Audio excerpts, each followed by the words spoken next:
Hello and welcome to Oliver's Parent Teacher Conference. I am so glad you were able to join me tonight. I am Mrs. Rendoni, Oliver's resource teacher. I instruct Oliver's daily SIP lessons, small group being a reader, and I also co-teach the whole group being a reader with Miss Larson. I wanted to start off by telling you a little bit about myself and how my classes function on a daily basis.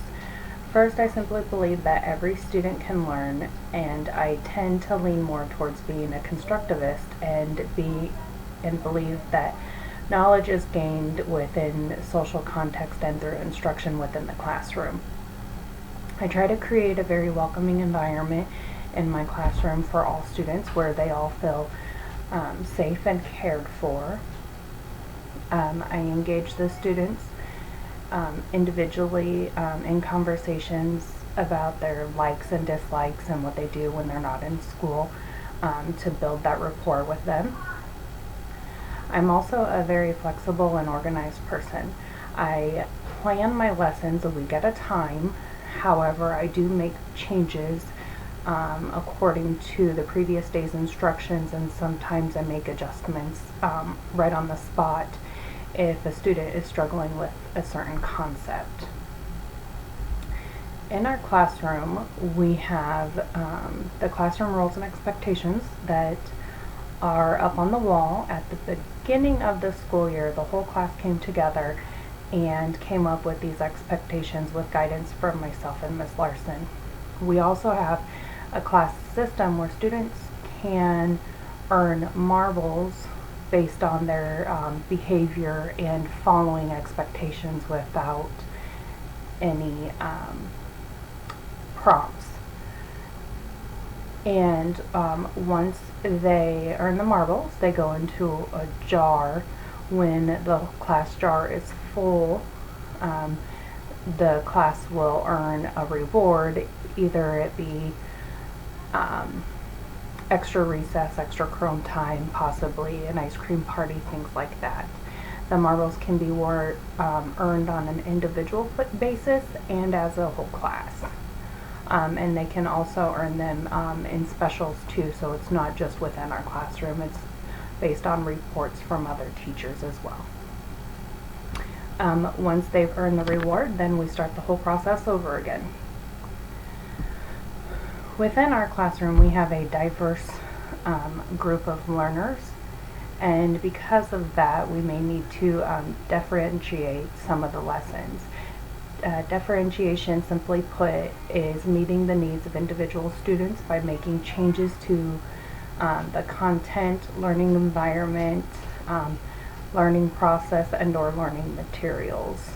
So if a student needs to be taken into a smaller group or a quiet workplace for testing, things like that, we make those accommodations as needed per individual child. I work with Oliver in the whole class setting as well as small group reading groups and one-on-one for his SIP lessons. The small groups are grouped together by ability level, so I can focus on the needs of the individual groups based on ability level. I do this to create the best learning experience possible for my students. I really do enjoy being able to work with Oliver one-on-one in the small group setting and the whole group classroom as well, and just being able to see how he responds to the different environments and which ones that he works best in. Here are Oliver's CVM reading assessments. The assessment scores are from October to yesterday. The blue dotted line is his scores from bi-weekly, and the red dotted line is his goal line, where we would like him to be, and this black line right here is the aim line based on his current scores and where it's projecting him to be. This report shows that Oliver has strengths in vocabulary and accuracy, as there are no errors when reading a first grade reading probe. Fluency, however, is Oliver's weakness. When given a 1-minute reading probe at a first grade reading level, Oliver can read every word correctly and comprehend the reading material. However, Oliver's reading fluency is not where it should be for a second grader at this point in the year. His last 3 progress monitoring scores were 19, 16, and 16 words per minute with a first grade reading probe. His peers are currently reading a second grade reading probe at 80 words per minute. To work on Oliver's fluency, I have started something new with him recently. During his SIP lessons, we work on one lesson. We split it up into 2 days, and at the end of the lesson there's a 1-page story. We will read that story on both days at the end of the lesson. The first time he reads it, I will record him and time him to see how fast he reads it, and then on day 2, before he reads it for a second time, I will say, okay, here was your time from yesterday. How do you think you can do today? And he will give me a time that's faster than the day before to see if he can try and beat that and reach that time. And he does really enjoy trying to beat his own time from the previous day, and so far he has been able to do that. With the second reading, he has cut it down every time by at least 2 minutes.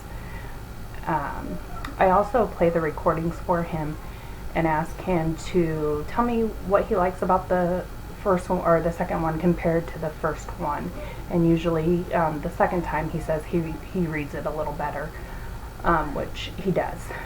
He's more fluent, his accuracy is still there, and so I'm hoping that this practice will help increase his fluency level during the CBM reading assessments. However, I would like to make a change to the assessment strategy used for Oliver to one that would give us a better understanding of his reading abilities. I will continue to progress monitor Oliver weekly using the CBM reading assessment to monitor his reading fluency progress. But I would like to add the progress monitoring strategy of Fotness and Pennell running records that would be done bi-weekly using a rubric to score him. This would entail Oliver reading a guided reading level books and then retelling me what the story was about and answering questions about the story verbally. The reading rubric will have a score for accuracy. Here, and I will get that pulled up for you so you can see it.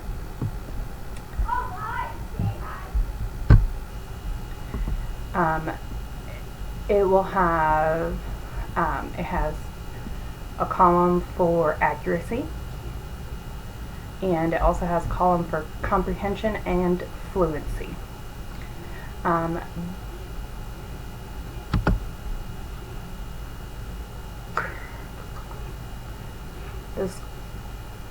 The accuracy is, I will give him the book, the story, and I will have a copy, and as he's reading it, as he's reading the story, I will go through and I will mark any errors that he makes when it comes to words. And then for comprehension, I will have him at the end of the story retell me what happens in the story, and then if I need further clarification to understand his comprehension of it, then I will ask him some questions and have him answer them based on the story. And the fluency will be based on his CBM reading assessments, the words per minute, using the first grade reading probes. By monitoring all 3 of these areas, we will have a better understanding of Oliver's reading ability and how better to assist his needs.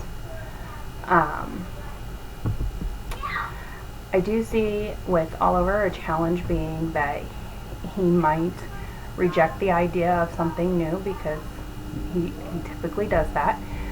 So we have to build in like an award system for him to do this.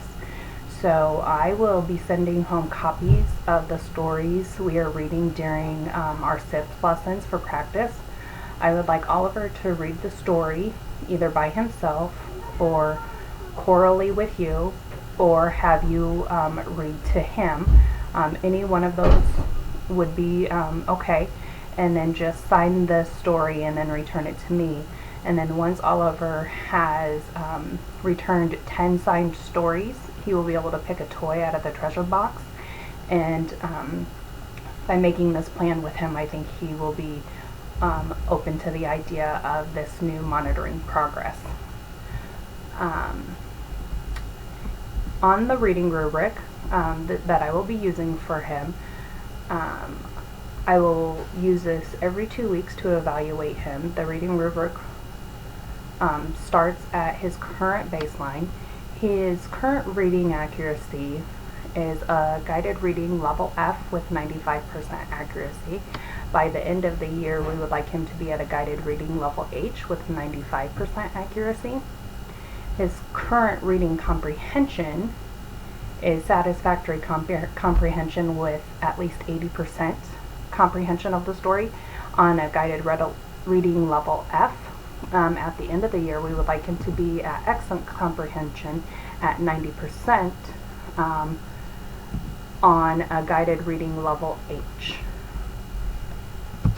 And then his current fluency is at least 19 words per minute on a 1 minute first grade reading probe.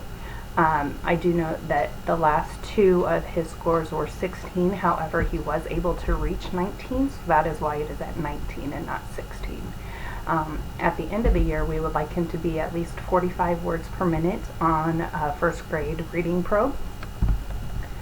And right now, he would score on the rubric, his total would be a 4.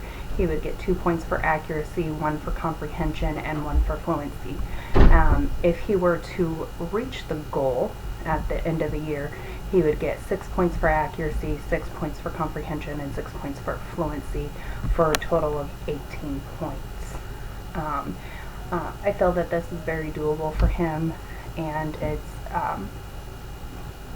just will take a little practice at home with those stories that we send, and then we'll continue to work on him in his one-on-one, small group, and large group sessions.